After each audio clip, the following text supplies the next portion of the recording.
Jeez, the rain is bad today guys in Philippines because there's a storm coming.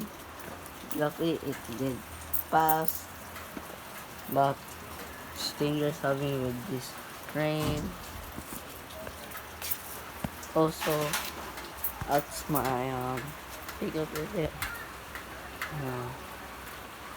Rain is quite bad today because I've been watching YouTube like today. I was thinking of bed and you see the water coming out. Just leaking so badly.